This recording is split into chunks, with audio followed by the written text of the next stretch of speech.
Eu fui um cara que eu fiz uma escolha que não era nem a mais lógica, nem a mais politicamente correta.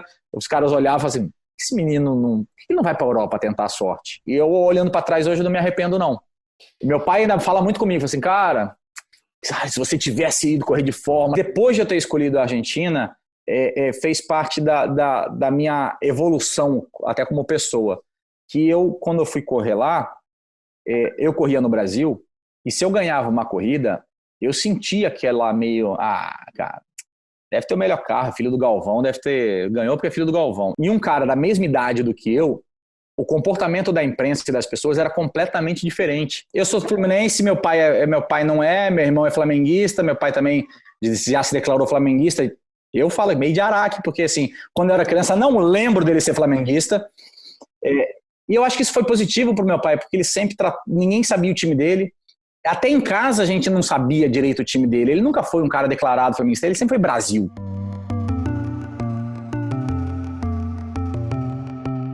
Kaká, queria que você me contasse do início. Como que você começou no automobilismo? Eu comecei treinando de kart em 1988, Rio de Janeiro. Mas eu acho que eu comecei até antes, porque eu comecei minha paixão com automobilismo um pouco antes do que isso. Eu comecei a pedir para os meus pais que eu queria andar de kart, e eles não quiseram me dar um kart, aí me deram um mini bug. Aí comecei a andar de mini bug, tentar ir a kart indoor, aqueles lugares que tinha kart de aluguel, mas eu já era um apaixonado pela velocidade, já queria fazer isso há muito tempo. E aí eu começo realmente a treinar 88 de kart no Rio e a competir a partir dali. Acho que participei só de uma corrida na temporada de 88, mas a partir de 89 foi onde começou minha carreira. Então, minha carreira foi no kart, como praticamente a carreira de 100% dos pilotos. Não muda muito. Talvez uma carreira mais curta no kart do que da maioria dos pilotos profissionais de hoje, porque eu fiz uma temporada no Rio, aí eu tive um acidente com a minha mão, eu fiquei 2 anos parado, eu voltei por uma temporada em São Paulo. Depois eu fiz uma temporada, aí fui campeão paulista em 92, aí fui uma temporada que eu fiz só o brasileiro em 93, depois voltei a ficar parado em 94, sem patrocínio, e aí fui para o automobilismo em 95. Então, de kart mesmo, eu tenho 2 anos e meio de kart. Num período aí longo, de um período aí de praticamente de 89 a 95, num período aí de 6 anos, dos 12 aos 18 anos, eu fiz apenas 2 anos e meio de kart, muito pouco para o que é de costume da maioria. Mas o começo, kart no Rio de Janeiro, no extinto kartódromo do Macmundi, que ficava no Recreio dos Bandeirantes, e depois ainda continuando a competir no mais extinto kartódromo ainda, que é o kartódromo do Autódromo de Jacarepaguá, que primeiro mataram o autódromo para fazer o oval, quer dizer, o kartódromo para fazer o oval, depois acabaram assassinando o autódromo anos depois. Então, meu começo é no Rio, e um dos últimos pilotos cariocas a atingir as categorias nacionais, de sair do kart. Depois que a gente foi acabando com a base, mostra o quanto importante é a base, a gente acabou não conseguindo ir muito para frente nisso. Se eu olhar, acho que, não sei se tem outro carioca na Stock Car hoje,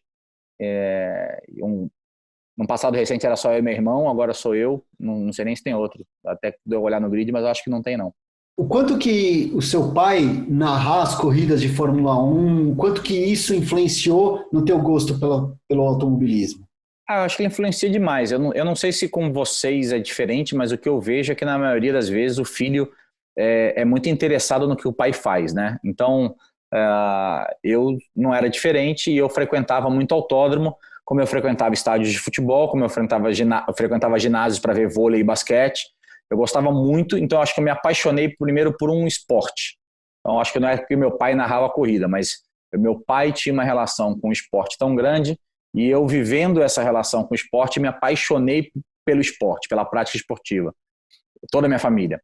Minha mãe era uma grande incentivadora disso. Ela achava que o esporte realmente fazia parte da educação de uma pessoa, onde você aprende a receber ordens, a ter alguém no comando, a fazer determinada função, a ganhar e a perder, aprende a ganhar, aprende a perder, a respeitar o próximo amiguinho e a se superar sempre, superar os seus limites. Então ela entendia muito o esporte como uma ferramenta de educação e incentivava a gente demais nas nossas paixões. E aí começa o automobilismo dentro de tudo que eu pratiquei, lá voltando aí na história do kart, ali 10, 11, 9, 12 anos. Eu tentei de tudo, eu adoro futebol, sou um apaixonado por futebol, mas eu era um péssimo lateral direito, máximo esforçado. Gostava muito de jogar tênis e jogar vôlei. O vôlei eu me defendia razoavelmente, joguei bem. O tênis não, peladeiro.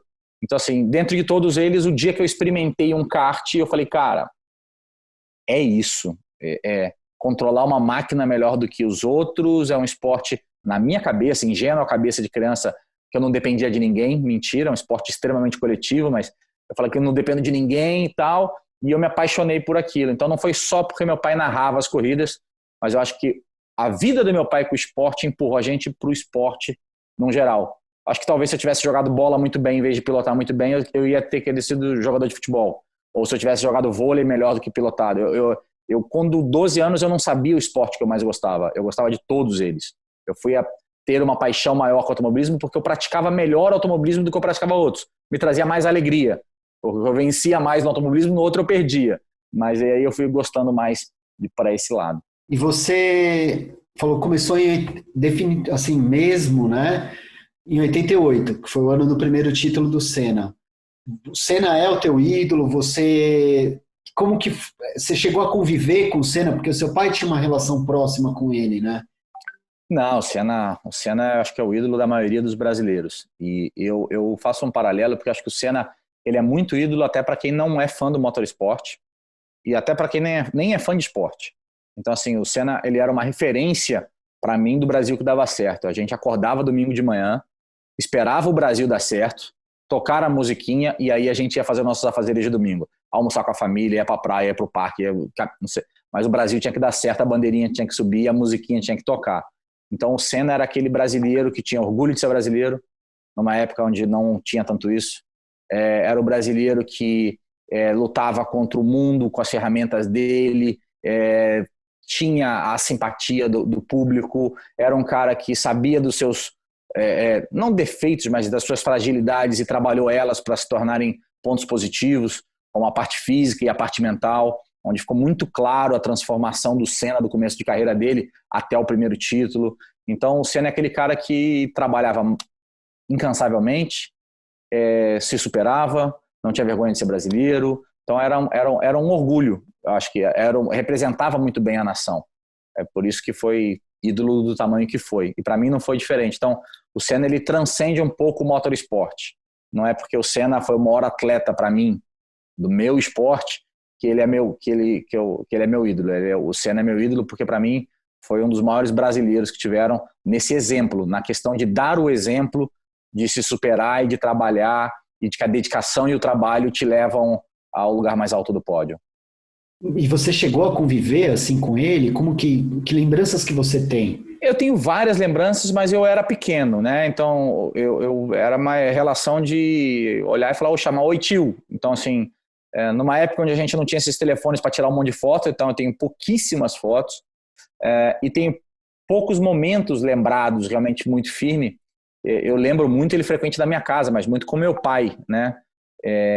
E aí a gente já está falando que quando eu comecei a andar de kart em 88, 89, o Senna já era campeão mundial de Fórmula 1. Nessa época a gente já tinha menos contato. A gente, que eu digo, eu, Kaká, meu irmão e tal.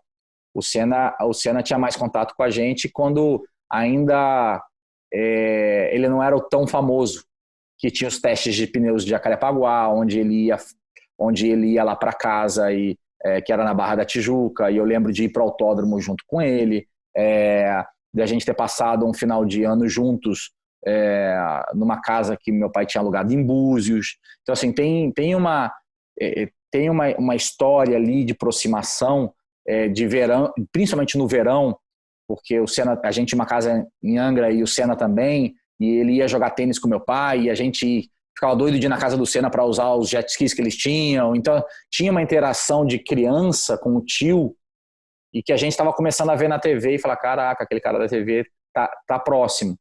E mais para frente, a partir de 89, de 90, o Senna, na verdade, já não tinha muito mais tempo para isso. Ele tinha uma relação muito de amizade com meu pai, se encontrava demais com meu pai nas corridas, em outros momentos, mas quando tinha um GP Brasil de Fórmula 1, tinha inúmeros compromissos e que não dava mais para ir jantar lá em casa.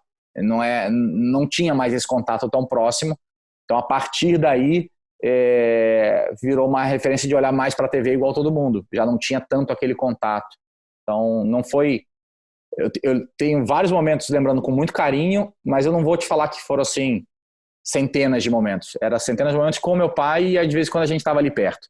Então, eram os adultos na mesa dos adultos, a criança na mesa das crianças. Eu nunca tive um diálogo. Em 1984, 85, quando o Senna frequentava mais nossa casa, eu tinha 8 anos. Então, assim, para 9, sou de 7,5. Então, assim, não era não existiu nunca um certo diálogo. Nunca me deu um conselho de como pilotar um kart, por exemplo. Tem muita gente que pergunta, e não chegou a esse ponto. Agora eu vou te perguntar uma coisa assim. Eu sempre estranhei o fato de você dedicar a sua carreira inteira para o carro de turismo, né? Eu acho isso uma coisa muito bacana até, porque é ao contrário do que quase todo piloto faz. E sendo o Senna o teu ídolo, é mais estranho ainda. Por que você escolheu ir direto assim para o turismo? Por que você investiu tanto no turismo? E eu tive algumas oportunidades na carreira de trocar isso no começo, tá? Algumas. E, na verdade, eu sempre fui um apaixonado pelos carros de turismo. Por algum motivo, não sei qual. Logicamente, quando você começa a andar de kart, a tua referência é a Fórmula 1. Eu olhava, cara, Fórmula 1, Fórmula 1, Fórmula 1. Depois eu fui aprendendo que o automobilismo não era só Fórmula 1.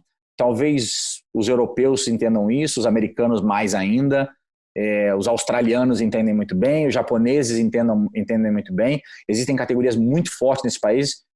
A Argentina, onde eu fiz muita parte da minha base, entende isso perfeitamente bem, que não existe só Fórmula 1. Né? A gente viu o Alonso aí, que fala, não, eu vou fazer outra coisa, eu quero tentar ganhar outras competições. Eu vou tentar ganhar Le Mans, eu vou tentar ganhar Indianápolis, eu vou correr, sei lá, e outros pilotos falaram, eu vou correr Dakar, mas assim, existem outras alternativas. E eu, muito jovem, fui aprendendo isso, eu fui vendo e aprendendo e eu gostava dos carros de turismo. E eu, além disso, eu queria ser o melhor possível no que eu me propus a fazer. E também, eu sempre achei importantíssimo, se eu não conseguisse chegar na Fórmula 1, se eu olhasse para um futuro e falasse assim, cara, a Fórmula 1 é algo distante pelos anos, pelo contato, porque eu perdi o time, porque eu não tenho um patrocinador certo, ou algum outro motivo, em que as carreiras mais longas de sucesso fora da Fórmula 1 eram nos carros de turismo e não nos carros de Fórmula. Né? Os exemplos eram muito mais no carro de turismo. Então, eu acreditava que você precisava ser muito relevante dentro do seu próprio país ou do seu continente. Então, que você teria que fazer muitas ações de relacionamento, que você teria que ser relevante para poder estar presente, que o seu tempo era muito importante. Você não poderia ser simplesmente um piloto lá do outro lado do mundo competindo para uma marca brasileira sem ter aquela relação. E eu, desde muito pequeno, achava isso. 16, 17, 15 anos, eu achava, cara, esse é o caminho. E aí, falei que eu tive possibilidades, e talvez a maior delas foi quando eu fui campeão da Stock Car Light, em 1997, que eu tinha como principal patrocinador a Brahma, e a Brahma tinha uma equipe nos Estados Unidos. Ela tinha o Brahma Sport Team, que era o Raul Boes e o Scott Pruitt. E a partir desse ano, ela meio que insistiu para eu ir para a Indy Lights. E eu fiz força para correr na Argentina, na verdade num sul-americano na época, um sul-americano de superturismo, mas era uma equipe argentina, e eu queria continuar de turismo. Era um pouco olhando, cara, eu estou muito bem aqui, eu estou ganhando muitas corridas de turismo, eu não fiz um kart tão longo quanto outros caras da minha época fizeram, 7, 8, 6 anos de kart, e eu não construí uma base de fórmula. Minha primeira oportunidade de pós-kart foi Fiat Uno. Logo depois apareceu uma oportunidade de Stock Car B. E eu agarrei as oportunidades. Eu até queria ter feito Fórmula Ford na época, mas não apareceu. E eu tinha um compromisso muito sério com a minha mãe, que era, se tiver patrocinador, corre, se não tiver, fica em casa. A família não vai botar dinheiro.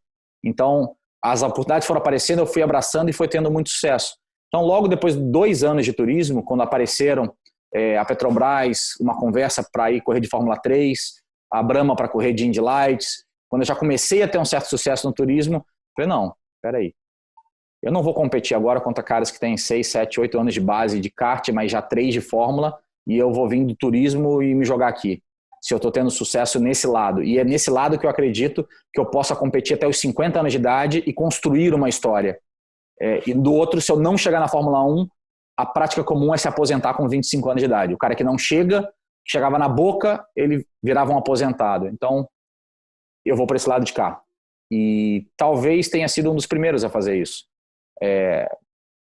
Tudo bem, Paulão, muito Aqui antes no do que Brasil, aqui no Brasil, eu acho que é meio que certo isso. Da minha geração, sim, né? Talvez o Paulão, outros caras que fizeram isso no passado, mas assim, até da minha geração com o Stock Car que eu corri contra Chico Serra, Ingo Hoffmann, Wilson Fittipaldi, todos eles vieram do Fórmula, né? E até hoje, se a gente for falar do grid da Stock Car, que é o Zonta, que é o Rubinho, que é o Nelsinho, e você vai botando vários pilotos, o próprio Daniel Serra, o Alan Kodair, o Marcos Gomes, eles começaram na Fórmula e depois eles voltaram para o turismo. Ricardo Maurício, Max Wilson, todos eles. Talvez um cara que tenha feito turismo que nem eu, e que eu não sei se vai correr na Stock Car esse ano, é o Valdeno Brito. Esse sim começou no turismo, e talvez o Thiago Camilo. Seriam os caras, mas o Thiago Camilo é já de uma geração mais nova do que a minha. Então eu fui um cara que eu fiz uma escolha que não era nem a mais lógica, nem a mais politicamente correta. Os caras olhavam assim, esse menino por que ele não vai para a Europa tentar a sorte? E eu falei, não preciso mais tentar a sorte, está dando certo aqui, eu já trilhei meu futuro, o meu futuro que eu quero é esse, e eu olhando para trás hoje eu não me arrependo não. Meu pai ainda fala muito comigo, fala assim, cara, se você tivesse ido correr de Fórmula, ele acha que eu poderia ter tido um futuro diferente em algum lado. Mas eu tenho 43 anos de idade, continuo nativa, competindo em diversos campeonatos, com uma história muito linda e que eu construí exatamente o que eu acho pela base e pelas decisões que eu tive quando eu tinha ali entre 16 e 20 anos de idade. Eu acho que eu tomei as decisões mais corretas. E é engraçado porque é bem diferente do teu irmão, né? Teu irmão tentou monoposto. O meu irmão começa de kart junto comigo. Nessa primeira parada que a gente dá depois do Campeonato Carioca de 89, ele foi campeão de cadetinho, ele correu de cadete e tal. Eu paro e eu volto para correr o Paulista 2 anos depois. E aí ele não volta, ele não se interessa muito. E depois, quando eu começo a competir de turismo, já de Fiat, ele se interessa, começa a ir nas corridas, mas ele não tinha patrocínio. E aí surge uma oportunidade, já acho que no meu 2º ou 3º ano de turismo, onde surge uma possibilidade de eu conseguir construir um carro para ele, e a gente fazer um carro para ele e voltar a competir. Então, meu irmão, na verdade, para mim, é um cara de extremo sucesso no automobilismo, porque ele não fez base. Ele fez 1 ano de kart quando ele tinha 9 para 10 anos de idade, e ele foi correr de carro de corrida aos 19. Ele não fez base nenhuma, e ele foi campeão brasileiro de Fórmula Chevrolet, ele foi 3º lugar do campeonato de Stock Car, ele foi vice-campeão de Troféu Linha, ele correu na Europa como companheiro de equipe de Robert Kubica. Assim, ele teve uma carreira de sucesso, mas eu acho que mesmo quando ele começa a correr e ele faz 2 anos de turismo e começa com bons resultados, ele olha e fala, mas meu irmão está tão consolidado aqui, eu vou sair um pouco da sombra dele, eu vou para lá. E aí ele foi para o Fórmula, onde ele fez a Fórmula, era a Fórmula Rio, a Fórmula Petrobras Rio, que era no Rio de Socorro, em Jacarepaguá, com os extintos Fórmula Ford.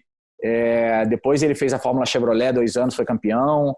E aí ele começa a carreira, vai para a Europa de Fórmula Renault, e ele fez uma carreira de Fórmula, e aí ele volta para correr de turismo depois, como praticamente todos os pilotos brasileiros da geração dele fizeram. E como que foi para você? Eu imagino que deva ter sido um dos momentos mais difíceis da tua vida, quando o teu irmão sofreu um acidente e passou toda aquela situação. Cara, eu tive um acidente, nem comparado com o dele, mas eu tive um acidente fortíssimo no mesmo dia na Argentina. Eu estava correndo de TC2000, numa série, lá eles têm a série que é a corridinha que vai para a final, eu disputando a ponta com Furlan, se eu não me engano. Era eu, Furlan e Larrauri, os 3. E numa manobra dos 3 eu espirro no meio da reta, saio rodando, varo o guarda-rail, varo o alambrado e bato num ônibus dentro do estacionamento. Com impacto, tudo bem, foi nem perto do dele. Eu bato o rosto aqui no cano e aí quebro um dente, quebro um maxilar e tal. E aí meu irmão sofre um acidente lá também. Tipo, o seu foi antes? O meu foi... Cara, o meu deve ter sido meia hora depois, ninguém me contou, por causa do fuso horário. Ele estava na Europa, eu estava na Argentina. mas o meu era bem de manhã cedo porque era uma série, ainda não era a corrida final. Tá. E aí eu vou pro boxe, meio vai na ambulância, vê, não sei o que lá, e os caras assim, puta, não vou contar pro Kaká. E não me contaram nada. E eu acabei correndo depois da final. Os caras lá ficaram 3 horas trabalhando no meu carro, corri o carro todo torto, não foi uma boa corrida, me ferrei na corrida, mas eu corri a final. E aí depois, já voltando pro Brasil, na verdade eu estava até morando na Argentina na época, eu estava voltando para casa, e aí me contou, olha, teu irmão sofreu um acidente aqui, tá tudo bem com ele tá já amparado no hospital, mas ele tá aqui na Itália e tá tudo bem. E a gente não tinha essa facilidade, né, de ligar para alguém com câmera para falar na época. Ele, não, tá tudo bem. Não, tá tudo bem. Posso falar com ele? Não, ele não pode falar agora, porque ele vai ter que fazer uma operaçãozinha e tal, mas tá tudo bem. Eu só fui me dar conta da gravidade do acidente do meu irmão um dia depois, quando começou a chegarem as imagens. Mas quem te deu a notícia? Foi o pessoal da equipe quem mesmo? Me deu a Você notícia lembra, foi o pessoal da equipe que, se eu não me engano, meu cunhado na época ligou para alguém da minha equipe na Argentina para contar. Que eu não queria que eu soubesse através da imprensa, mas também as coisas da Europa para a América do Sul, Brasil, demoravam para chegar, né? Sim. Logicamente já tinha internet, mas não era nas velocidades de hoje, praticadas de hoje. Então, assim, quando eu voltei para casa, que eu comecei a tentar navegar, encontrar alguma informação, eu comecei a ver imagens do acidente e como ele decolou e tal.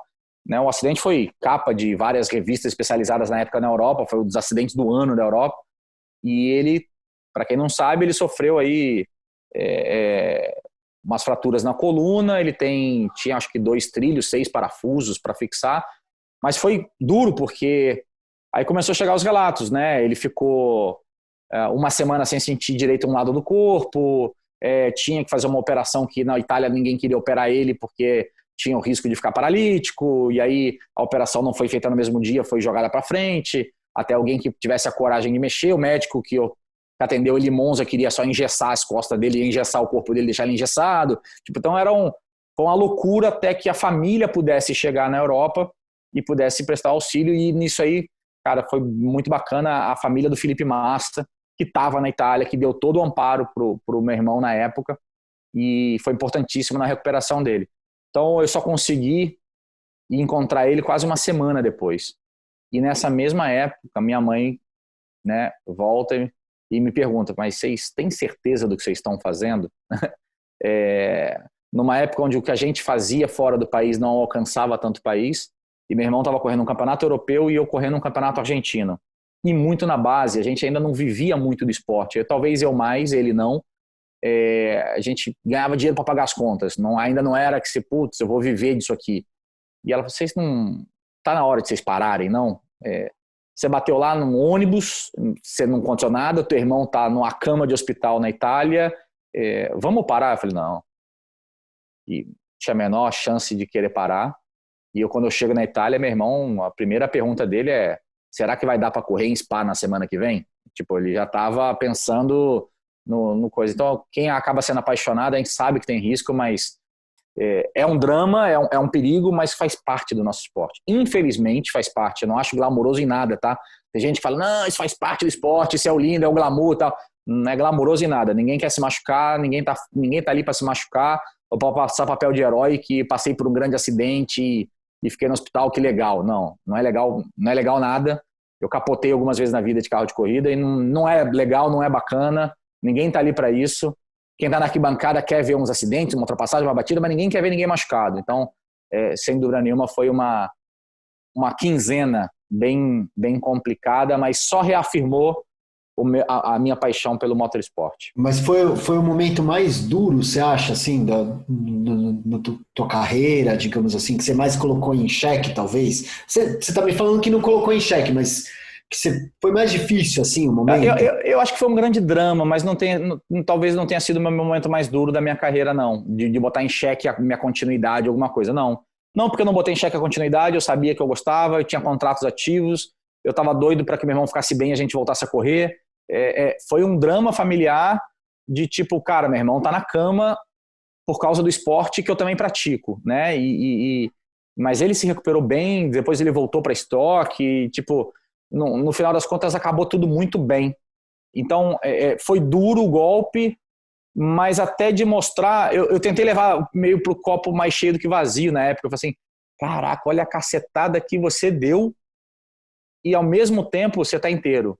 Você está 100%. Quer dizer, você foi operado, foi duro, foi grave, você está operado, mas você vai voltar a competir. Não é que você vai voltar à vida normal, você vai voltar além da vida normal a competir de carro. Você vai poder entrar em um carro de corrida. Então, olha como está seguro o nosso esporte hoje. Ele aguenta uma cacetada dessa que há 10 anos atrás o cara não sairia nunca daquele carro. Então, eu tentei levar para o lado positivo e sem me questionar se eu deveria ou não estar fazendo o que eu estava fazendo. Então, não foi o momento mais duro, não. Eu tendo a dizer que o momento talvez mais duro do meu esporte foram nas duas grandes crises que eu tive, tá? Envolvido. Eu era piloto completamente na Argentina no final de 2001, quando a Argentina quebra como um país e meus contratos são todos suspensos porque não tem mais como continuar e eu não tinha carro para competir no ano seguinte. E talvez o momento atual, o momento de hoje, com pandemia, com busca de novos patrocinadores para continuar na ativa. É um momento muito difícil de você organizar um marketing, de você dar o retorno, de você gerar um conteúdo, de você buscar verbas e patrocínios no momento onde está todo mundo ainda sem saber para que lado que vai. Então, talvez o momento mais difícil da carreira seja o atual. Por que você escolheu a Argentina? Eu, no final de 97, eu tinha sido campeão da Stock Car Light, eu tinha ganho 7 das 10 corridas naquele ano. Eu tinha o meu patrocinador super satisfeito. Como eu falei, até queria me levar lá na época para... Era uma ideia, acho que muito mais, não tanto do patrocinador, mas da empresa que tinha lá, da agência de publicidade que tinha os direitos da marca, que explorava as marcas, e queria me levar para a Indy Lights. E eu falei assim, não, eu quero continuar de turismo. O que eu vou fazer? E aí eu olhei, e para mim o campeonato mais profissional que existia na época não era a Stock Car brasileira, e sim era o sul-americano de superturismo, onde você tinha o envolvimento das montadoras, de engenheiros europeus, com fabricação de peças vindo do mundo inteiro, um carro igualzinho que se competia na Europa. Então tinha o campeonato alemão de superturismo, o inglês de superturismo, o belga, o francês, o americano e o sul-americano, né? Então, assim, você tinha, todos os campeonatos eram iguais, era o mesmo carro, e eu falei assim, ali eu vou poder mostrar o meu valor e eu vou poder depois correr em outros lugares do mundo com o mesmo tipo de equipamento. Eles vão reconhecer meu talento porque não é um carro que só tem aqui no meu país. E pilotos da América do Sul inteiro. Eu falei, era um desafio, no meu ponto de vista na época, era um desafio maior do que enfrentar os dinossauros da Stock Car, com todo o respeito que eu tenho a eles todos e que eu tive depois quando eu voltei. Mas para mim o grande desafio naquele momento era isso. E eu acabei casando ali com uma equipe Mercosul. E no final de Mercosul, de brasileiro só tinha eu. O meu engenheiro, um era francês, o outro era inglês. A gente tinha os mecânicos todos argentinos, o comando era argentino, os patrocinadores eram empresas que estavam nos dois países, Brasil e Argentina. Meu companheiro piloto argentino no primeiro ano, o Fangio Sobrinho, depois o Emiliano Spataro, mas era uma equipe argentina e era um campeonato sul-americano e Mercosul. Ao final disso, desses 2 anos, eu fiz vice-campeão num ano e campeão no outro. A equipe, a estrutura, a montadora detentora da equipe, a Peugeot na época, ela parou com apoio ao Campeonato Sul-Americano. Falou, a gente não quer mais, o Brasil não está dando muito suporte ou atenção, a Argentina sim, e para a Argentina a gente tem um campeonato mais forte ainda, que é o Superturismo. Desculpa, é o TC2000. Então, a gente vai pular do Sul-Americano para o Campeonato Argentino. E adoraríamos que você ficasse. Eu falei, mas eu sou brasileiro. Aqui não interessa. Você já está identificado com o nosso público, está identificado com o nosso pessoal, você já fala um espanhol fluente e eu adoraria que você continuasse, que você morasse na Argentina de vez, eu ficava muito laicar, que você morasse na Argentina de vez e que competisse com a bandeirinha do Brasil no teu carro, sem problema nenhum, mas corresse o campeonato argentino para a nossa marca. E a partir dali eu fiz alguns anos na Argentina, 100% de sponsors argentinos, meus patrocinadores eram todos argentinos, não eram empresas mais brasileiras presentes lá. Depois até corri no campeonato argentino pela Lubrax com Honda, mas naquele momento eram todos patrocinadores argentinos. e me trataram, cara, de maravilha. E naquele momento era o que tinha de melhor, de novo. A Stock Car ainda não tinha feito a transição para o chassi novo, para a configuração que a gente usa mais atual. E naquela época, eu lembro que no TC2000 eu podia treinar, no Brasil já era limitado, então a gente treinava toda quarta e quinta. Então a gente tinha corrida no final de semana no lugar na Argentina, a gente levava o caminhão com o carro, desembarcava o carro na terça-feira, às vezes quando tinha corrida, treinava terça, tá ok, põe um pneu zero, dá 2 voltas, o carro é esse, tá perfeito, sobe no caminhão e leva para a corrida. E chegava lá, corria, acabava a corrida, o caminhão vinha de uma corrida e a gente descia no nosso autódromo lá em Buenos Aires e treinava com ele para ver qual foi o desgaste que teve naquela corrida e treinava na semana seguinte. E semana que não tinha corrida era treino livre em 2 pistas. Então a quilometragem que eu fiz na Argentina, de novo falando, meus engenheiros eram todos internacionais, o motor era feito na França, a aerodinâmica era feita na Inglaterra, a minha equipe produzia a própria fibra de carbono e os aerofólios, a aerodinâmica era livre. Então, assim, era um campeonato sensacional na época, completamente diferente de tudo que tinha no Brasil. E eu tive uma base, acho que uma quilometragem para um garoto, eu ainda era muito garoto, em que ninguém da minha idade estava tendo. E eu acho que isso me fortaleceu muito como piloto na minha entrada para Stock Car, quando eu saio da Argentina, quando eu volto para Stock Car, que eu cheguei muito novo de idade, mas com uma quilometragem de caras que tinham 10 anos a mais do que eu. Porque a quilometragem que eu fiz nos 4 anos de Argentina naquela época foram realmente cruciais para a minha carreira. E a minha escolha foi aquela. Eu falei, eu vou ficar aqui. Eu não vou voltar para o Brasil. Estou bem aqui, as pessoas me respeitam e eu levo um pouco paralelo para o futebol. A gente fala que a gente tem uma certa pendenga aí com os irmãos, com os argentinos. Eu não tenho, mas que tem esportivamente, mas é de seleção. Eu sou tricolor fluminense. Um dos grandes jogadores que passaram os últimos anos pelo Fluminense é um argentino, é o Conca. E, cara, eu ia e a torcida inteira levava a bandeira do Conca, aplaudir e gritar do nome. No Corinthians, o Tevez, o Mascherano, sei lá, no Cruzeiro, o Sorin. Então, assim, quando um atleta vem representar as suas cores, mesmo sendo argentino, e joga muita bola, não interessa mais que ele é argentino. Ele é o cara que está representando as suas cores. E como atleta eu vivi isso na Argentina. Eles não compravam mais a ideia que eu fosse um brasileiro. Eu era um atleta a mais que estava defendendo aquela equipe, aquelas cores, e o tratamento foi o melhor possível. O melhor possível. Então, até nada para falar deles. já meio que respondeu o que eu ia te perguntar.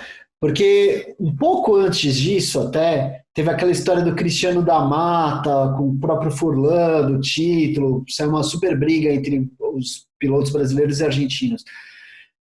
Era normal, então, correr com o Furlan, com o Lahauri, esses caras era tudo o mesmo, igual correr com o Hoffman, assim, sei lá, com o Ingo. Na Fórmula 3 eles tinham uma disputa um pouco diferente, porque era um campeonato em que tinha muitas equipes brasileiras e outras argentinas, e eles tinham uma discussão que foi criada em algum momento, numas brigas.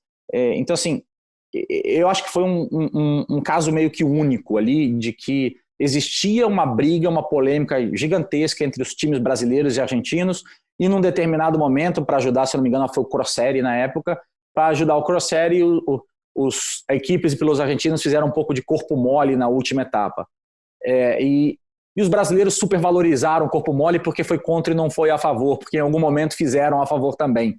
Tá? Então, eu vivi um pouco isso recentemente no campeonato de GT no Brasil, onde outras equipes que eram meio co-irmãs fizeram corpo mole também para alguém. Então, isso existe às vezes. E a gente vê isso no futebol. Né? Quando chega nas rodadas finais que o time da mesma cidade, opa, peraí, meu rival tá para ser campeão, vou escalar meu time reserva aqui. Então, no fundo, isso não é ético, não é bom, mas acontece. E aconteceu algumas vezes em vários esportes. E aconteceu na Fórmula 3. Então, mas para competir era igual, para você mas para competir era igual, eu não tive esse problema, porque eu era o único brasileiro competindo num campeonato argentino, onde eu fiz questão de que, peraí, agora eu não estou representando o meu país, eu estou concorrendo no campeonato argentino, eu estou representando esse time, esses patrocinadores. Então eu fiz questão de me envolver na cultura local, de falar o espanhol mais fluentemente possível, de absorver os costumes dele, de sim ter a bandeirinha do Brasil no meu carro, mas eu não levantava a bandeira do Brasil no pódio. eu não estava correndo um campeonato internacional, era o campeonato argentino. Então, assim, eu não comprei o barulho para minha nação, eu era um piloto mais. E eu acho que os argentinos entenderam a mensagem. Então, é a mesma coisa de que quando o argentino vem jogar num time de futebol brasileiro, ele sempre o grande ídolo do Inter nos últimos anos é o D'Alessandro. Então, assim, é o cara tentar falar o português, ele não ficar restrito a falar só o espanhol, ele falar o português, ele botar a cultura. E eu acho que isso, você quebra um pouco esse paradigma. É diferente do que se viesse o Boca Júnior e o River Plate jogarem o campeonato brasileiro de futebol. Aí seria uma outra questão, mas eu, como atleta único, eu não tive esse problema. Aliás, eu fui muito, muito, muito bem tratado, e não tenho nada para reclamar deles. E hoje você ainda é ídolo lá? E acho que é um dos poucos lugares que, assim, você é conhecido lá, todo mundo te respeita e tal. E o teu pai não é. Como que é essa experiência? Assim, não é que seu pai não é... Eu digo assim, seu pai não é conhecido lá, né? Não é que não é respeitado. Lá atrás você me perguntou por que eu escolhi a Argentina. E não faz parte do porquê eu escolhi a Argentina, mas depois de eu ter escolhido a Argentina, fez parte da minha evolução, até como pessoa. Que quando eu fui correr lá, eu corria no Brasil, e se eu ganhava uma corrida, eu sentia aquela meio, cara, deve ter o melhor carro, filho do Galvão, ganhou porque é filho do Galvão. E quando eu perdia, cara, tá vendo? Isso aí não é nada, só tá lá porque é filho do Galvão. E um cara da mesma idade do que eu, o comportamento da imprensa e das pessoas era completamente diferente. Um piloto novo ganhava uma corrida e era assim, cara, o cara tem só 18, 19 anos e já ganhou corrida, isso aí, olha, ele é novo, já tá ganhando, olha o fenômeno. E quando ele perdia, falava, não, dá um tempo, o menino é novo ainda, tem que dar um tempo para ele é jovem ainda, vai pegar experiência. Então eu tinha um certo tamanho de cobrança muito difícil para mim, para entender. E até retrucava muito, né? As palmas que eu não devia ter recebido, elevou demais meu ego em algum momento, e as vaias que eu não devia ter recebido eu retruquei demais também em algum momento, porque também não era para mim. Às vezes nem para meu pai era, às vezes era para Globo que respingava no meu pai, que respingava em mim, e o cara tava ali e o amigo vaiava do lado, ele olhou e falou, tá legal, o nego tá rindo, eu vou vaiar também. Então acabou que em determinado momento isso não era legal. E quando eu vou para a Argentina, eu chego num país onde as pessoas não faziam ideia quem meu pai era. Os jornalistas sim, mas o público da arquibancada, em Corrientes, sei lá, em Rosário, em San Juan, sim. Eu ia correndo no Zonda em San Juan e o cara da arquibancada não fazia ideia quem era o Galvão. E aí era mais um brasileiro competindo. Então eu não tinha... A minha elogio e a minha crítica era pelo meu comportamento. E não porque as pessoas achavam que eu teria algum comportamento que eu nem tinha tido ainda. Então para mim foi muito bom. E naquele determinado momento eu fui mais respeitado, mais elogiado, respeitado, mais patrocinadores, mais oferta de trabalho lá na Argentina do que no Brasil. Muito mais, mas muito mais. E aí você falou, pô, que você é conhecido, vamos lá. Acho que não tanto mais. Meu último ano completo de Argentina mesmo foi 2007, tem 13 anos. Mas até 2 anos atrás eu voltava lá para pelo menos fazer uma corrida por ano, durante muitos anos, né? Fiz vários anos só Argentina, vários anos Brasil e Argentina.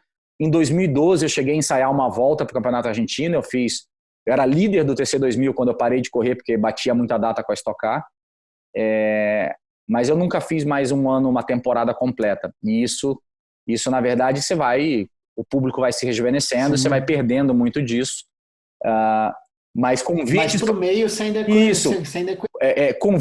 convites para voltar a competir na Argentina eu tenho até hoje, então isso para mim é realmente tudo que eu plantei, isso lá da época de 98 a 2007, eu plantei realmente uma base muito boa lá e as pessoas me respeitam muito lá. Então isso foi muito bacana para mim como profissional. Quando eu volto para o Brasil, eu falo, cara, eu posso dar certo como profissional. Eu dei certo na Argentina, cara, sendo brasileiro. Eu quebrei uma barreira sendo um piloto brasileiro competindo aqui e as pessoas depois passaram a dar credibilidade ao meu trabalho. Eu vou conseguir fazer isso no Brasil, independente se uma torcida de um determinado lugar ou outro vai lá só para me xingar. Não tem problema. Eu comecei a pegar isso como, cara, estão dando valor pro que eu faço. Se a pessoa está incomodada de pagar um ingresso para ir na arquibancada só para me vaiar e para me xingar, numa determinada época, era porque, pô, o que eu faço faz sentido. Tá até incomodando gente, tá dando resultado.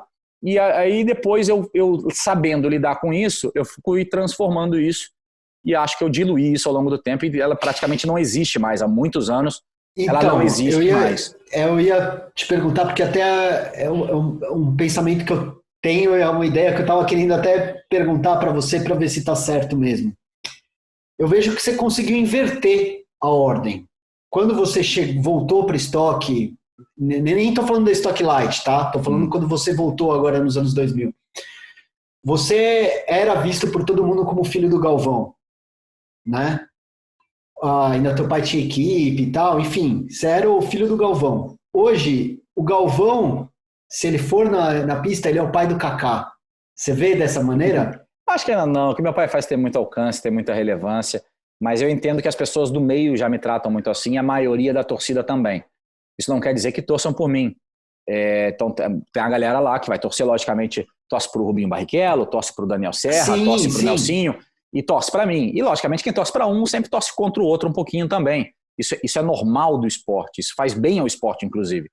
Mas, em determinado momento, isso foi mudando, né? Aquelas críticas que ainda tem hoje, mas de uma maneira muito pequena, em que qualquer coisa que eu falasse, independente do que eu falasse ou ganhasse uma corrida, filhinho de papai, arrogante, metido, não sei o quê, porque passava a impressão, o cara é filho do Galvão, tem uma vida boa, é filho de um cara conhecido, já se imagina que o cara tem dinheiro, que não sei o quê.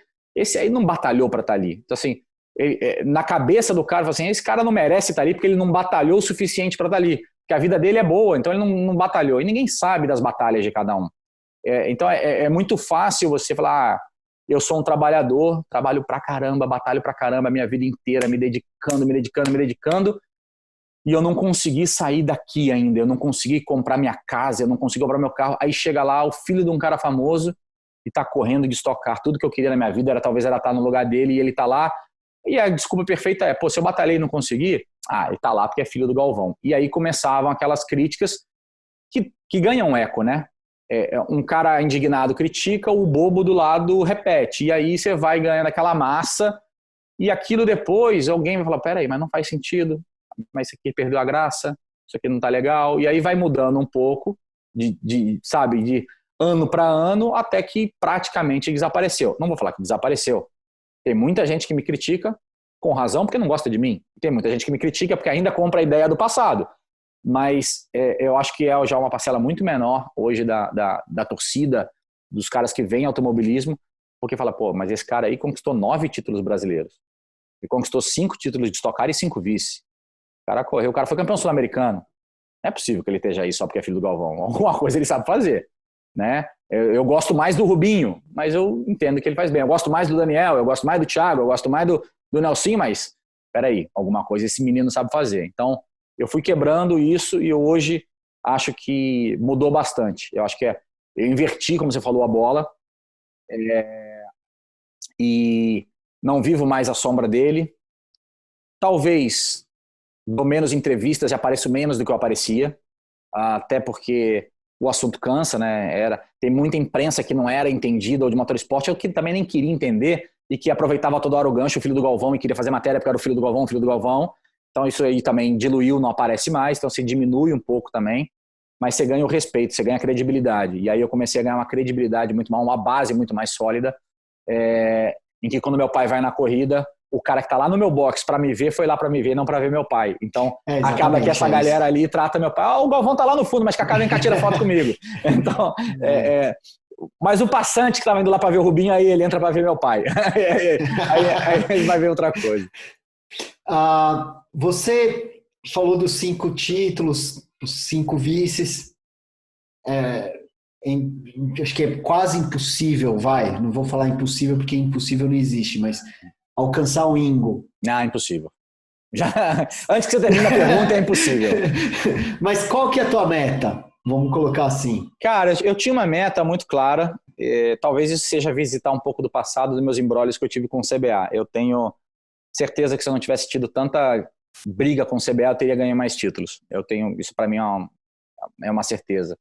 Existiu até investigações, coisas que vieram para frente, que saíram em jornais, até de comissários declarando publicamente, e infelizmente não deu nada, porque para mim foi extremamente grave. Para quem não toma pancada, esquece, mas quem toma não esquece. Então, assim, de comissários combinando de que iam me punir em determinada corrida, e se vangloriando que me tiraram alguns pontos ao longo do ano que me custou um campeonato.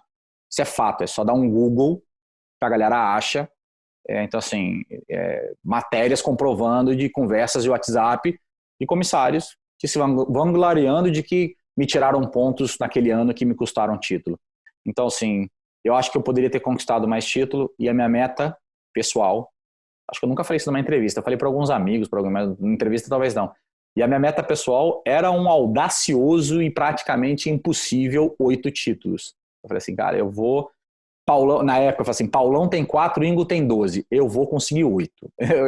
Minha meta... É a meio ali, né?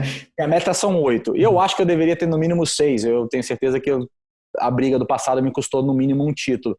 Mas mas não é chorapitanga, ganhei outros 5, maravilhoso, vamos embora, não sei o que.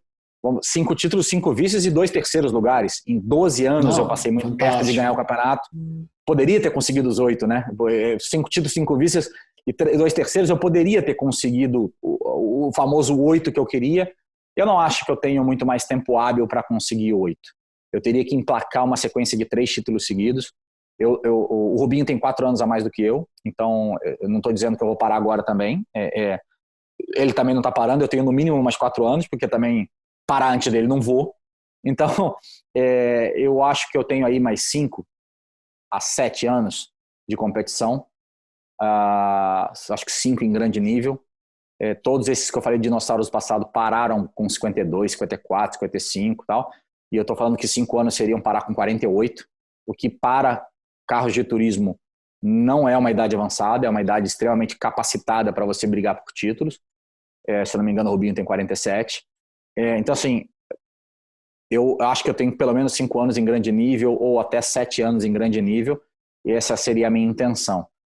Dá para conquistar 3 títulos em 5 anos? Dá. Mas teria que emplacar realmente uma sequência de sucesso, porque eu tenho 5 títulos, mas eu não ganhei nenhum deles em 3 seguidos, né? Então, eu ganhei 2, depois eu tive uma pausa, depois eu ganhei 1, depois eu tive uma pausa, depois eu ganhei mais 2, e depois eu tive mais 2 vice-campeonatos aí nos anos seguintes. Então, dá, é difícil, mas dá. 8. 12, a gente nem conversa sobre 12, porque 12 para eu ganhar mais 7, eu teria que correr mais uns 15 anos. Então, não dá. Só se a gente começasse de novo, não tem como. Eu acho que ninguém fará isso. É uma outra época, ninguém vai conseguir fazer isso. Eu levo meus 12 como se fosse, cara, eu queria chegar a 12 títulos brasileiros. Eu tenho 9. Eu tenho 5 de Stock Car, mas eu tenho 9 títulos brasileiros. Então, essa é um pouco a minha meta pessoal, cara. 12 títulos brasileiros, ou 8 de Stock Car, que eu acho que vai ser muito difícil 8 de Stock Car. Mas eu ainda acredito que eu vou ganhar pelo menos mais um título de Stock Car antes de parar. Eu realmente estou numa grande equipe, me sinto preparado. Fiz um treino agora, 6 meses sem subir no Stock Car, fiz um dia de treino e parecia que eu tinha andado anteontem no carro. Na segunda volta eu estava confortável, rápido. Então, é lógico que o nosso campeonato é muito difícil, muito, muito difícil. Tem pilotos excepcionais que você pode entrevistar e que não foram campeões nenhuma vez. Nenhuma. Imagina, eu estou falando de conquistar 8 títulos, né? É uma coisa realmente... você pega um Marcos Gomes, tem um título. Você pega um Kodair, um Zonta, um Thiago Camilo, não foram campeões, não tem nenhum, né? Então, assim, você pegar um Ricardo Maurício, tem 2, um Daniel Serra está com 3 e está num grande momento. Talvez esse é um cara que pode me alcançar, pode chegar aos 5. Então, falar em 8 já é uma coisa, seria de tirar os troféus aqui de casa e pintar a parede número 8 aqui atrás e falar 8 títulos. Né? É um número realmente que era meu sonho, né? Era a minha meta. Eu acho importante manter ele para continuar tendo algo a perseguir, mas é uma coisa realmente bem provável. Mas você chegou perto no ano passado de ganhar um título internacional ali pela Jaguar. Me Esse ano, falta, como que tá? me falta. É um título que me falta, que me dói. Eu gostaria, não interessa o campeonato, podia ser de bolinha de gude, mas eu tinha vontade pessoal, tá? De voltar para casa e chegar assim, cara, no que eu me propus a fazer esse ano, eu fui o melhor do mundo. Eu tinha eu tenho esse desejo, talvez para massagear meu ego. Não interessa se a audiência foi menor, se o retorno foi menor, financeiro, desportivo, mas eu me propus a fazer aquilo. Qualquer um poderia. Eu me propus e eu fui o melhor do mundo. Então, passei perto ano passado Então, e faltou. então Tô vamos faltando. lá. Exatamente, já respondeu uma parte da pergunta. Então, estou vendo que até pelo menos esses próximos 7, sei lá, anos que você ainda pretende ter de carreira, um título mundial você quer ter nesse tempo. E outra coisa, como que vai ser? Isso é uma pergunta mais de achismo até do que qualquer coisa. Mas para vocês disputarem essas provas e tal, com toda essa situação que a gente está vivendo agora, né? Estou falando dessas provas não da Stock, da Jaguar. Então, assim, cara, ficou na verdade, perto. Queria ter tido, mas vai ser uma coisa complicada de fazer, né? Eu também, ao mesmo tempo, começo a criar uma consciência, que apesar de ser muito jovem ainda para pensar em parar, apesar de ter 43 anos, quando você vai pensar em campeonatos globais, eles estão sempre procurando pilotos muito jovens para esses campeonatos, para essas coisas novas fora. Então, quando você vai olhar um campeonato de GT, a maioria dos pilotos são mais jovens e tal. Então, eu construí uma carreira muito, muito sólida na América do Sul, mas não tanto na Europa, até por não ter corrido de Fórmula, não ter ido para lá jovem, não construí uma história lá. E todas as vezes que eu fui representando times brasileiros, como com o BMW ou com a Jaguar. Então, é muito difícil pensar em voltar a fazer um campeonato mundial já com mais idade. Pode ser que se dê a oportunidade, que apareça a oportunidade, mas é uma coisa mais difícil. Seria mais provável eu, junto com a Stock Car no ano que vem, por exemplo, poder fazer o TCR, que é o Campeonato Sul-Americano, que retorna no ano que vem. Mas você não ia correr pela Jaguar esse ano mesmo? Então, e aí volta ao assunto da Jaguar esse ano. Esse ano ainda tem Jaguar, o campeonato foi suspenso, mas por conflitos de data e até pela pandemia loucura, uma das datas conflitou ano passado com o Stock Car e eu não fui correr, e o Jimenez ganhou. E na segunda bateria, no México, o meu pneu furou e ele ganhou. Então, assim, eu já tô 2 corridas que eu não corri na Arábia e a do México de pneu furado. Ele arrancou 3 corridas na minha frente. Pô, Kaká, mas dá para recuperar no campeonato mais longo? Dá. Mas como é que ficou decidido agora? O campeonato ele vai voltar em agosto, com 7 corridas em 9 dias, todas na Alemanha. Foi exatamente a pista que eu ganhei ano passado. Eu ganhei na China, ganhei na Alemanha e ganhei em Mônaco. E eu ganhei na Alemanha fazendo a pole, volta mais rápida. A Alemanha, Berlim foi um sucesso para mim. Mas o cara que foi segundo lugar lá foi o Sérgio. E o Serginho está muito forte com esse carro. Então, eu acho que o meu grande adversário, além do Evans, é ele, do título desse ano. Só que ele já está 50 pontos na minha frente. Mesmo se eu ganhasse as 7 corridas, eu ainda tenho que contar que ele quebrasse 2, batesse uma para eu poder ser campeão. Então ele vai conseguir jogar dentro de um final de semana muito fechadinho, conseguir jogar no dia a dia com o resultado. Então é uma coisa bem difícil de eu conseguir o título. E a Jaguar, infelizmente, anunciou que para o outro ano, para 2021, o campeonato era de no mínimo 3 anos, mas por causa da pandemia ela já anunciou que em 2021 ela está fora. O campeonato não existirá em 2021, a Fórmula E sim, mas o e-Trophy não.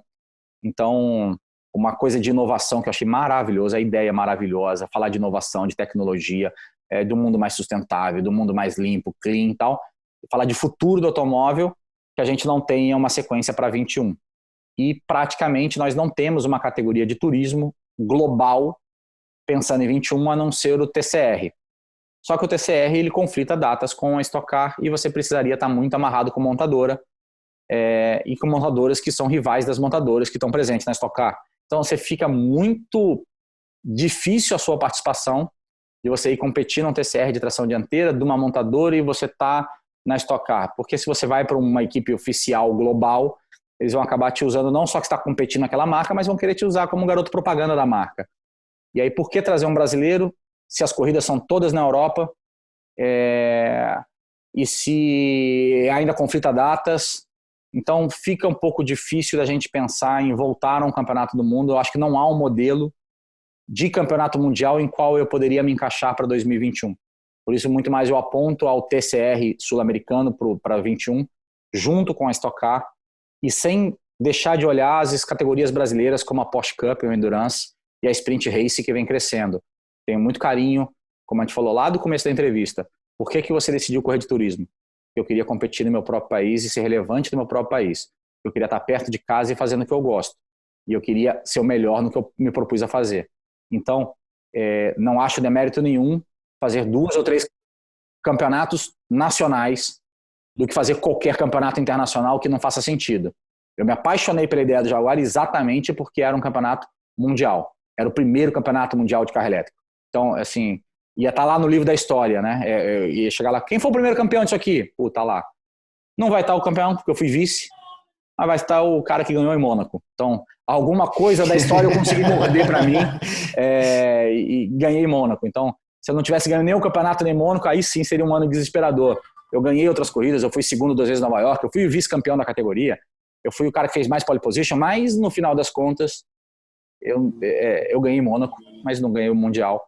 Quem sabe para frente ainda tem uma outra oportunidade, mas mais difícil de que apareça. Eu acho que eu precisaria focar um pouco mais agora para esses meus próximos anos aí, um pouco mais de América do Sul. Kaká, agora perguntar uma coisa que não é diretamente sobre você, mas é como é do seu meio. Como que você vê o automobilismo nacional, que você é um cara tão importante para o automobilismo nacional, e por que você acha até que o Brasil ultimamente tem tido mais dificuldade de colocar pilotos para correr de Fórmula 1, Fórmula Indy, assim, como que você vê, vou te complicar até, o trabalho da CBA? Cara, primeiro assim, eu não tenho grandes brigas com o comando da CBA de hoje, tá? Até relativamente bem, me dou relativamente bem com o Dadai. Então, assim, eu não tenho grandes brigas, mas eu não concordo com o modelo da CBA como um todo, tá? Então, talvez não seja nem culpa de quem está no comando, mas o modelo que foi feito e também ninguém luta para que seja diferente. Primeiro que eu acho que as zonas que precisariam ter relevância, elas não têm. Depois eu acho que o fundamento total de uma confederação é para trabalhar em prol do automobilismo e quem pratica automobilismo. Quem são? Pilotos e equipes. E eu não acho que ela faça isso à perfeição. Eu acho que ela não representa as vontades dos pilotos, principalmente dos pilotos. Eu acho que ela não faz. Não existe uma eleição direta. Eles vão me questionar, mostrar, falar que não, mas sim, porque você pode eleger o clube, e aí o clube vai eleger não sei quem, né? Aí o piloto tem direito a um voto, sim, mas não, no meu ponto de não seria assim, né? Eu acho que o piloto federado local, todos os pilotos deveriam ter uma votação, escolher o seu presidente da sua confederação, votar lá, eu quero o meu presidente da minha confederação local, eu sou do Rio, tal, e para o presidente da CBA eu quero tal. Igual a gente vota na política, para senador, deputado e presidente. E aí você pode escolher, eu quero esse e eu quero aquele. Não adianta que o meu presidente da minha federação ele não seja da situação do presidente da Confederação Brasileira e que o meu estado seja renegado, porque ele não está fazendo parte da panela da vez, né? E aí o modelo é extremamente prejudicial, porque quem elege são os clubes, clubes que às vezes não têm motivo de existir, alguns sim têm, muitos têm, mas vários não têm. Os votos são unitários, então você chega em estados que tem 3, 4 autódromos, que tem 20% da população de pilotos do Brasil, e eles têm direito a um voto, e tem um outro estado que sequer tem um cartódromo e tem direito ao mesmo voto, onde a confederação é uma pasta que o cara carrega e leva para casa. Aquilo lá é a confederação. Então, um é atuante, outro não é. Então, o modelo da CBA, em o cara conseguir se reeleger, agradar todas as confederações, faz com que o modelo não seja um modelo bom. E essa sempre foi a minha briga. E acaba que eles trabalham muito mais na política do que para o esporte. E também não funciona. Então, eu acho que primeiro tudo o estatuto tinha que mudar. Para mim tá tudo errado. O estatuto tinha que mudar, eles tinham que representar os pilotos. Os pilotos elegem o presidente da sua confederação e o presidente da CBA. Por mais que da minha local seja um cara de oposição da situação, ele não é ele que vai votar lá no presidente da CBA. A gente também vota. A gente tem voz. A confederação só existe para proteger o automobilismo. Eu acho que os pilotos deveriam ser mais escutados, porque no fundo são quem mais sustentam o automobilismo, né? Então já começa daí. E depois eu acho que a gente não tem um bom trabalho de fiscalização de nossos autódromos, a gente não tem um bom trabalho de fiscalização das categorias, a gente não tem um bom processo de preparo para os comissários esportivos. Muitos deles são muito bem intencionados, eles têm a intenção correta, querem fazer o correto, mas a maioria sequer andou num carro de corrida, não sabe para que lado que a roda gira, então não consegue entender a dinâmica de um acidente ou por que deveria ser aquilo ou não. E aí na hora que você vai explicar, muitos entendem, outros não entendem, e parece que você está sendo agressivo com o cara e na verdade eles estão falando uma coisa que é incabível, e aí você começa a ter essas discussões meio que filosóficas com um cara que nunca teve num grid de largada, nunca largou no meio para saber exatamente qual é o campo visual e como é que foi feita a manobra. Então a gente tem pouquíssimo preparo, muita política e pouco do esporte realmente feito para suportar para o sentido que seria para a gente. Então eu com a Confederação Brasileira hoje não tenho conflito, mas tive muitos conflitos exatamente por essas questões. Muitos conflitos com diretores de prova por não entender exatamente o que está acontecendo, não conseguir ter uma visão mais ampla do que está acontecendo. É sempre muito fácil culpar o piloto por uma manobra e fazer que o desastre daquele final de semana, a culpa é do piloto B que freou errado e bateu em 3 carros. Não, cara, peraí. Aí bateu em 3 carros, a gente devia estar correndo aqui, nesse horário, com essa condição, com essa área de escape, com essa proteção, desse jeito, sim, com esse regulamento. São várias questões que, para mim, elas antecedem ao acidente da pista, em que elas praticamente não são cuidadas. Aí, se vale um exemplo para mim, de novo, de Argentina, do que eu achava que seria capaz, lá eles conseguiram estabelecer as ligas em muitas determinadas categorias, em que, beleza, um comissário não está preparado, faz uma coisa errada, 2, ele é trocado, ele é um funcionário, ele é funcionário da liga, ele vai embora e vem outro. Aqui, às vezes, a gente faz um absurdo, a gente toma 2 corridas de gancho, uma corrida de gancho, perde uma corrida, é desclassificado, e depois vai ver que o comissário fez a besteira, que não devia ser desclassificado, e acontece o que com eles? Nada. A gente é punido, a gente é jogado ali a opinião pública, e com eles não acontece nada. Então, para mim, o formato Brasil está todo errado.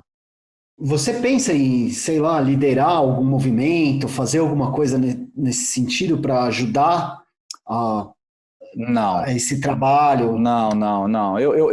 Eu fiz parte de algumas comissões de pilotos no passado, de várias delas, muito atuante em algumas, pouquíssimo atuante em outras, e no final os pilotos ali estão sempre defendendo muito seus interesses a curto prazo da categoria que eles estão correndo no momento. Então, alguns são muito bem intencionados, alguns têm bastante voz e bem ativos e gostam disso, mas eu, particularmente, eu cansei. Eu não consigo ver união, não consigo ver que a gente queira trabalhar por um automobilismo melhor, e sim, cada um quer trabalhar pelas suas condições a curto prazo melhores para aquele momento. Então eu não acho nem que isso seja nada desonesto, eu acho que cada um tem a sua visão, e eu respeito demais isso, mas não é algo que eu consegui me encontrar confortável. Eu sempre fui muito difícil com política, eu não sou um cara muito político, sempre falei o que quis, sempre falei o que eu acho, e isso não é fazer política, então isso não cabe muito bem. Então, dentro mesmo de um grupo desse, tentei colaborar em vários momentos, comprei brigas e botei a cara a tapa em brigas que era de um colegiado e eu fui lá, botar a cara a tapa, e várias vezes, vários pilotos em reuniões ou em telefone, Cacá, fala aqui, fala isso, pergunta aquilo, fala lá, dá aquela cutucada, eu falei, pai, fala você, pô. Então, não, você já tá brigando com os caras mesmo, vai você aí, fala com os caras. Então, eu acho que muito disso eu não conseguiria fazer parte. Não estou dizendo que eu nunca faria, tá? Mas eu não consigo me ver fazendo isso. Eu acho que eu não duraria, porque eu não engoliria sapo, e a primeira coisa que eu ia fazer é querer mudar o estatuto inteiro para que os pilotos e equipes tivessem voz, e aí eu ia derrubar o sistema, e as confederações falam, tá louco, tira esse cara daqui, porque e minha passagem para o GP Brasil de Fórmula 1 com o meu camarote, minha bebida lá e tal. Espera aí que eu vou perder aqui meu status. Então, no final das contas, a minha ideia de como deveria funcionar não é a da maioria, então não consigo me ver lá, não. E Kaká, como é que você passou esse período de pandemia sem acelerar o carro? Você estava em Angra, né? Até onde eu sei. Como que foi viver esse período? Como que você viu o Brasil nesse período? Cara, difícil, eu vi o Brasil bem, bem difícil. Eu também fiquei muito isolado, muito, muito isolado, mais do que, pelo menos eu acompanho, mais do que a maioria das pessoas. Mas sim, abri a porta de casa para dar uma corridinha na rua em determinados momentos, não aqui, isolado em Angra. Eu fiquei dia 12 de março a 2 de abril no Rio de Janeiro. Eu não aguentava mais ficar trancado dentro de casa, 2 filhos pequenos. Eu estava jogando bola na sala com meus filhos e eu acabei indo para Angra, lá num condomínio onde eu era abrir a porta da minha casa e sair correndo na rua no meio do mato. Eu não passava por ninguém, não tinha portaria, porteiro. Eu e meu filho jogar bola e ia correr na rua. Então lá eu tive um pouco mais de poder cuidar do meu corpo e da mente, poder ter um pouco mais. Sei que é um privilégio danado, é um privilégio absurdo. Eu escutei muito falar a frase que estava todo mundo no mesmo barco, né?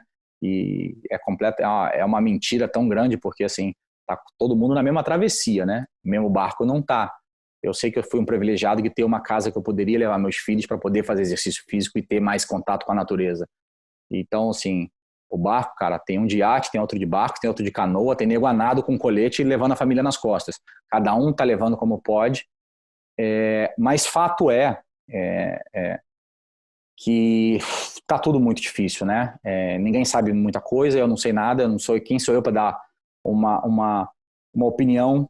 Qualquer opinião que eu dê agora vai desagradar uma parcela gigantesca da comunidade, porque se eu falar para todo mundo ficar em casa, vai falar, você é louco, temos que voltar a trabalhar, tem isso aqui, vamos para as coisas têm que voltar. Se eu falar que tem que voltar, os caras ficam, tá louco, fica em casa. Então assim, quem sou eu? Eu não sou médico, eu não sou infectologista, eu não sou nada para dar uma opinião. A gente vai tentando absorver as informações que a gente tem. Eu acho que a gente tem que se cuidar, a gente tem que usar máscara, álcool em gel, distanciamento social, mas eu também acho que a gente tem que voltar a algumas atividades, algumas práticas, a gente tem que fazer o mundo girar, nem que seja que nem a gente está fazendo agora à distância, né, via aplicativo, mas tem que voltar a fazer girar de alguma forma.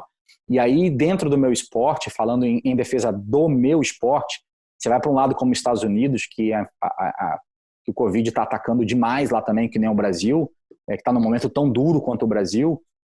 Lá a NASCAR e a Indy voltaram, não outros esportes.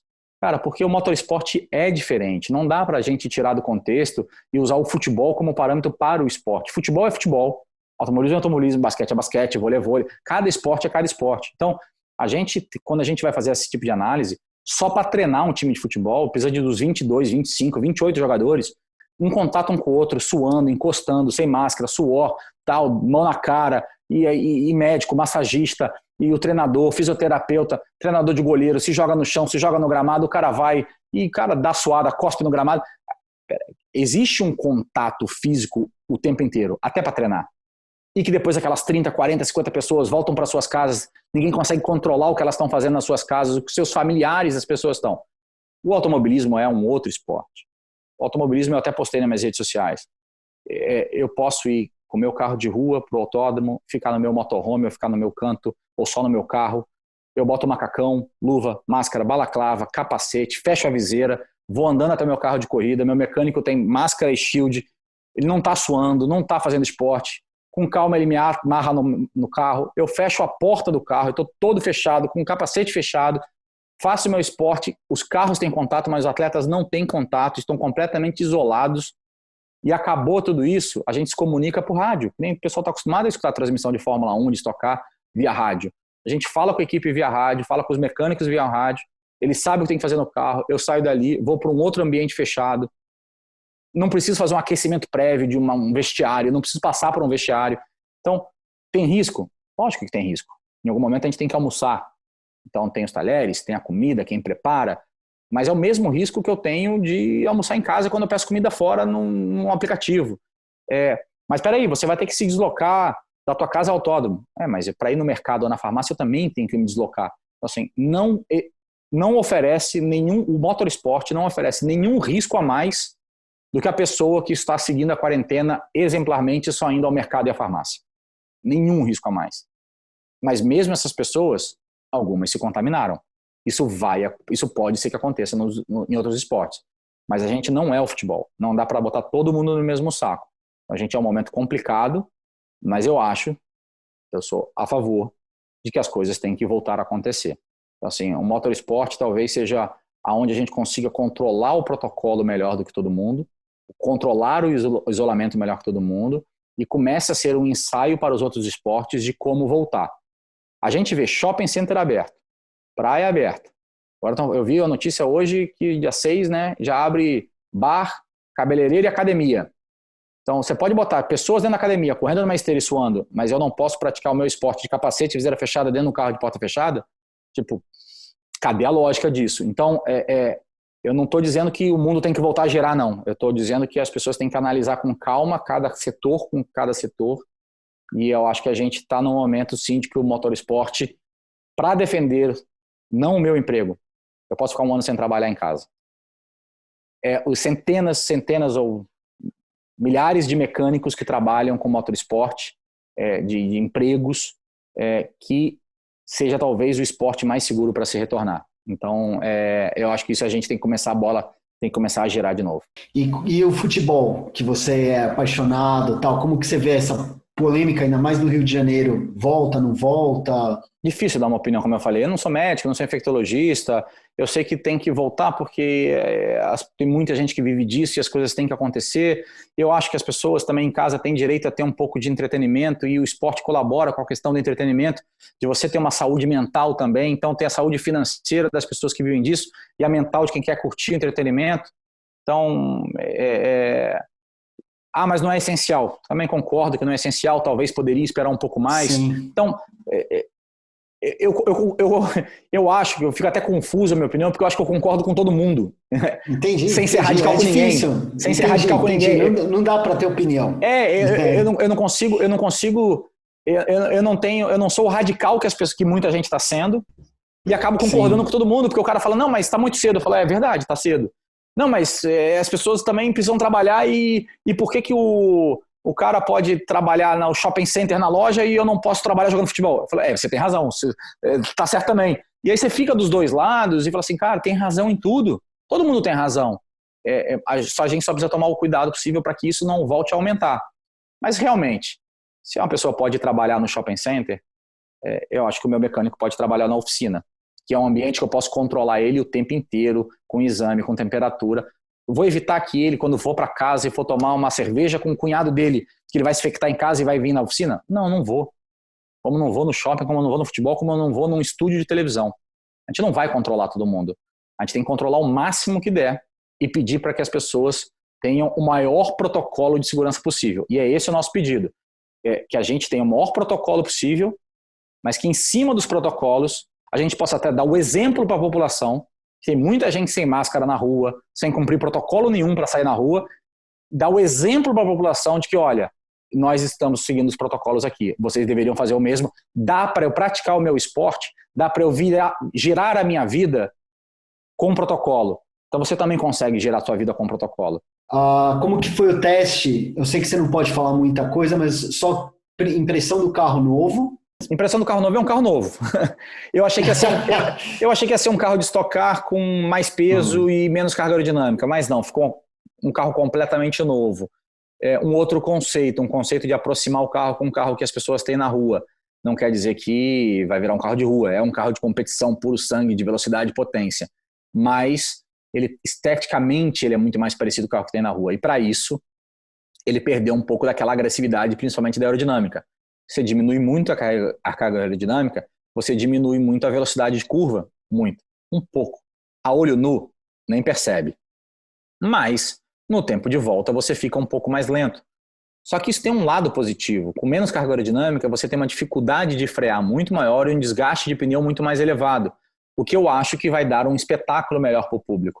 A gente vai frear um pouquinho mais longe, um pouquinho que eu digo é 10 metros, tá, gente? Em vez de frear nos 100 é nos 110, no 90 é nos 100. Só que esses 10 metros a mais é aquela diferença que dá para você tentar uma freada diferente, uma ultrapassagem por fora, tentar dar o X, porque o cara não conseguiu o apoio aerodinâmico e dá aquela escorregada espalhada. Então os carros vão escorregar um pouco mais, o que faz com que eu acho que as corridas serão mais animadas. Mas há uma modificação bem grande, sim. Geralmente, as modificações ao longo de toda a vida útil de automobilismo é sempre para o carro ficar mais rápido, mais rápido, mais rápido, mais rápido, mais rápido. Essa não é uma modificação para o carro ficar mais rápido, é uma modificação para o carro ficar mais real. E eu acho que ela é bem-vinda, apesar de transformar o carro em ser um carro um pouquinho mais lento, 1 segundo, 1 segundo e meio em determinadas pistas, 2 segundos em algumas, não é uma enormidade. Então é uma coisa que a olho nu ninguém vai ver diferença, e velocidade final ninguém vai ver diferença. É difícil, mas qual piloto que você considera que te deu mais trabalho para competir? Você competiu com o Ingo, Rubinho, enfim, Furlan, um monte de gente. Quem que te deu mais trabalho e por quê? Quem me deu mais trabalho? Cara, você falou todos os nomes aí, mas assim, Ingo historicamente é um cara que eu tenho como referência, me deu muito trabalho.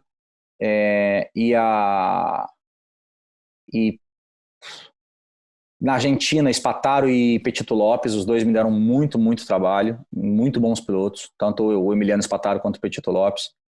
E no Brasil, recentemente, sem dúvida nenhuma, se eu falar recentemente, o Fraga e o Daniel Serra, né? E foram 2 caras que ganharam títulos recentemente e que foram meus companheiros de equipe, né? O Daniel durante 8 anos de Red Bull Racing e o Fraga nos últimos 3 anos de CIMED.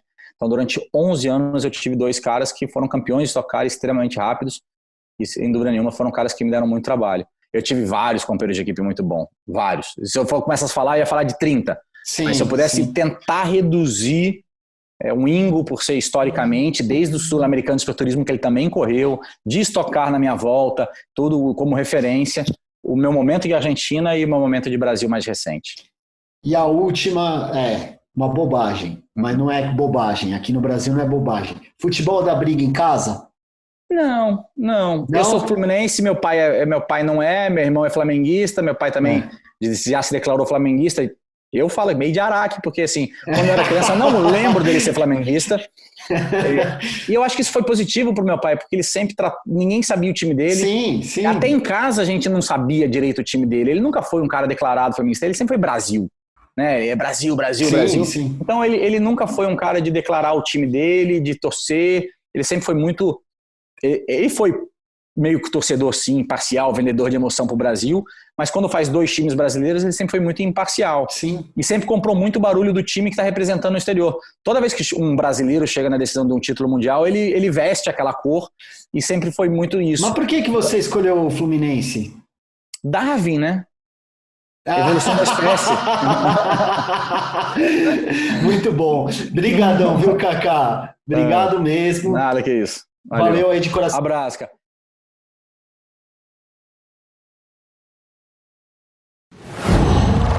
Qual?